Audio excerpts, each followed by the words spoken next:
carols. That's a classical carols. Right, should we start? Should we start, Jill? Her? I've forgotten her. Right, welcome to the video. There's one of the guys in the vinyl community, Mike from Boston. His channel is called MGK Boston. Put out a challenge before Christmas that if you submitted a video with your other half talking about his or her record collection, that Mike would send you $100 or something like that, or whatever. I can't remember what it is. But anyway, he introduced his wife Patty, who came along and did showcased a couple of her favorite albums and favorite artists, and made Mike a cheesecake, I think. So I don't think Jill's made me anything today, but you haven't, have you? I certainly haven't. I didn't know that was a criteria. So anyway, we've missed the deadline for this competition. So we can't win the $100 or the $1,000. Sorry, Mike. Well, I'm probably sorrier than you are, but I thought we'd still do a video anyway. So what we have to do in this video is that the other half has to talk about his or her favorite records and why. Then I have to select a favorite Christmas album, and then present my favorite live DVD. So this part of the video is Jill sharing with us her deep insights into these CDs that she's got. But it's also worth mentioning is the reason why we haven't done this video until after the deadline is that we couldn't find Jill's CDs anywhere. They were lost in the midst of my vinyl and CD collection. So, Jill. Yeah, this is the first time I've seen my record collection. And first time on video. For about 20 years, I think. And I've always listened to music as an accompaniment when I've had friends around, things like that. In my younger days, most of my music collection was actually on tape. So any friend that bought a record would actually tape it for you and give it to you. And almost all my collection when I was younger were presents. People, that was the go-to. Were they on vinyl though? That's the question. Yeah, vinyl presents. Some of which we haven't got here, have we? I think that record collection is at my sister's or at my parents' house. Anyway, what we have got is just my CDs, and my total collection is in these two boxes. I haven't bought anything. Can you wipe the dust off them? I haven't bought anything for 20 years. I think this was the last album that I bought, All Saints. Never Never. What year is that? That's a girl group? This must be in 90s, I think. 90s. Probably in 90s, yeah. Yesterday, my daughter asked me to play Cranberries' Dream, and I thought I've got that CD with that on, so that's really good. But what's good about it? Because Catherine, my daughter, who's 19, asked me to play the second track on there, so she'll be interested perhaps. Yeah, but what's good about the Cranberries? Just mellow, nice music. I can't remember. I haven't listened to it for 20 years. I've got some quite eclectic things as well, because as I said, I tended to buy things nobody else had. So my sister bought me this as a birthday present, I think Astor Piazzolla, the Tango. I used to have lived in France a bit, so I did bring back a few French tracks that I wanted to listen to keep my language up. These days, I don't listen to Dave's vast music collection. I actually listen to podcasts, most of which come from the BBC. I've got what BBC Sounds.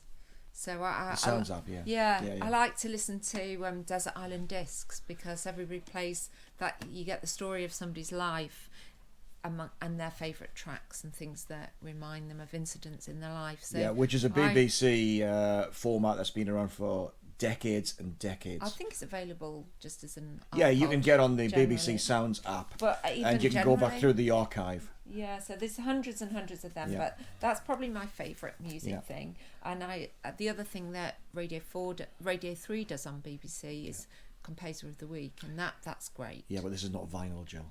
I know, but we yeah. were talking about music and what I like and why I don't listen to music on my CDs, because there's so much available. I like listening to Sophie Ellis Bextor's Kitchen Disco when I'm doing my workout. Yeah, she had a hit with Murder on the Dance Floor.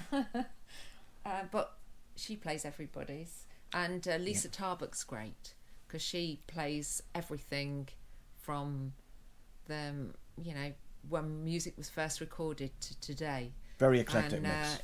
I love listening to her on Radio 4. So I tend not to really listen to my own collection. You were going to say something nice about my collection, my vinyl and CD collection, weren't you? It's very bulky. Takes up a lot of space. No, I don't. But he obviously enjoys it. So, it's a bit of a pain having so many records in your house. But you don't touch the vinyl, do you? No. No. Not anymore. No. No. Yeah. Okay.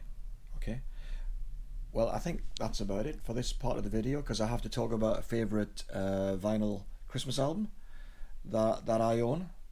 So I'm going to come back to this in a moment. All right.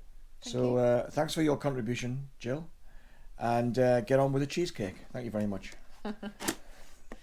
See you in a second. Okay. So that's Jill's favourite. So now I have to talk about Christmas in January. This is not good. Anyway, it's the best I can do. Oh, excuse me. Right. Christmas. I'm going to pick an album out in a second, but first I want to select a few tracks from here that have meant a lot to me over the years. The ones I'm going to mention here I've actually got on 7-inch single all these years later. Happy Christmas, War is Over by John and Yoko, John Lennon. My favourite early band, the band that I used to like the most when I was a young teenager, Wizard. I Wish It Could Be Christmas Every Day, the fantastic Roy Wood. Didn't like Merry Christmas Everybody by Slade too much, although it's pretty hard to ignore. Do They Know It's Christmas? Band-Aid was pretty good. I Believe in Father Christmas, Greg Lake, amazing. A Spaceman Came Travelling by Krista Berg. I always used to like that as well. Didn't seem that much of a Christmas song to me, but hey ho. Same with Frankie Goes to Hollywood's The Power of Love, and so on. Anyway, so those are some of the 70s and maybe 80s pop hits as well that resonated. Now let me just clean that lens. Okay, but what is my favourite Christmas album? Well, I'm not really a buyer of Christmas albums. I've got like a Frank Sinatra or a Dean Martin, Phil Spector's Christmas album. I've got that one, but it doesn't really get on the turntable as much as, none of those get on the turntable as much as this one, which is the fantastic Bob Dylan, Christmas in the Heart. Now, this album is such great fun. Here Comes Santa Claus, Do You Hear What I Hear? Great cover, by the way, great cover. Looks like a inside one as well. Yeah, there you go. Really good. But fantastic tracks on this one. Hark the Herald Angels Sing, which is really quite funny because his voice is so fragile on these tracks. Little Drummer Boy, Must Be Santa is raucous and fantastic. Had a great video as well that he put out. The First Noel, or Little Town of Bethlehem, and quite a few others as well. It's the one album my mother requests I put on every time they come to ours for Christmas, and my dad hates it. He leaves the room, but it's hilarious. So anyway, Bob Dylan, Christmas in the Heart, the best Christmas album of all time, according to me. So moving on to the live DVDs, I'm gonna give a couple of honourable mentions to begin with. Any of these three could have been my number one. The first one I want to talk about is Bruce Springsteen and the E Street Band live in New York City. This was recorded around about 2000, I think it was, 1999, 2000. Opens with My Love Will Not Let You Down, which hadn't been released anywhere before this this DVD and the accompanying CD version came along. But it also introduced Land of Hope and Dreams, which usurped Born to Run as my favourite ever Bruce Springsteen track after hearing it here, and it's an absolutely fantastic version he does. But he also radically reinvents Youngstown, The River, and Lost in the Flood, with just incredible drama. And the closeout is If I Should Fall Behind, where almost all of the band members have their little turn in the spotlight singing a line from the song. It's beautiful, beautiful. The other honourable mention is Steely Dan's Two Against Nature. So this one, live show, New York City again, shot in New York City. The live show is not the pull here, it's not the big draw. The draw is all those little vignettes of interviews with Becker and Fagan backstage or elsewhere. They've got a really incredibly dry sense of humour, and it's really, really funny. So that's a really interesting DVD as well. But my favourite live DVD of all time, and the one I would submit if I was still in the competition, Mike, would be Peter Gabriel's Growing Up. Now, Growing Up Live. So this was recorded in 2002 and 2003 in Milan, in Italy.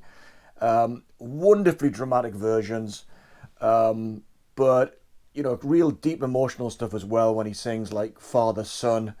And he's got tracks from the OVO album as well, which we'd never heard before outside of the original album, with different vocalists often. So we got Downside Up, Sky Blue. It opens with a piano version of Here Comes the Flood, which was originally recorded and released on his first solo album back in 1977, if my memory serves.